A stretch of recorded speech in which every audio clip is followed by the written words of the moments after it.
বন্ধুরা, ছাদ থেকে সরাসরি চলে এলাম কিচেনে।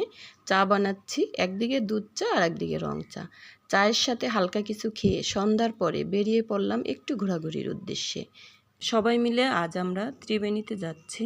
প্ল্যান ছাড়া অল্প সময়ের জন্য এসে অনেক মজা করেছি, খাওয়া দাওয়া করেছি, ঘোরাঘুরি করেছি।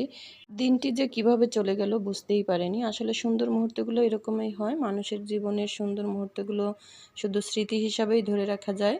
এখন তো আমি বিভিন্ন জায়গায় যেতে পারি, ঘুরতে পারি, নিজের মতো চলতে পারি। একটা সময় হবে যে ইচ্ছে থাকা সত্ত্বেও কোথাও যেতে পারবো না, ঘুরতে পারবো না। তখন এই স্মৃতিগুলো ধরে ধরে বেঁচে থাকতে হবে।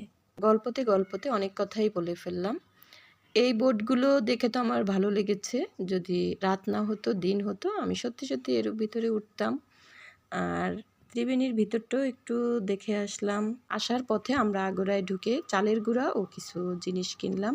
সেই সাথে আমার ভাইয়া মাশমেলো পেয়ে সে তো অনেক হ্যাপি। আসতে আসতে ট্রেনের সময় হয়ে গেল, তো ওয়েট করতেছি ট্রেন যাওয়ার জন্য।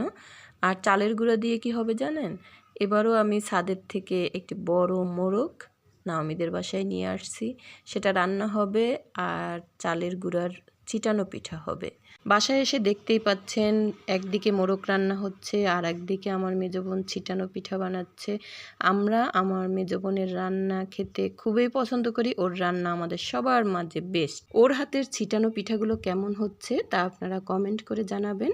রাতের বেলা আমরা ছিটানো পিঠা আর গরম গরম মোরগ কষা সবাই মিলে খাবো। খাওয়া দাওয়া শেষ করে সবাই মিলে বাসার উদ্দেশ্যে রওনা করলাম। সবাই ভালো থাকবেন। নেক্সট ভিডিওতে আবার দেখা হবে। আল্লাহ হাফেজ।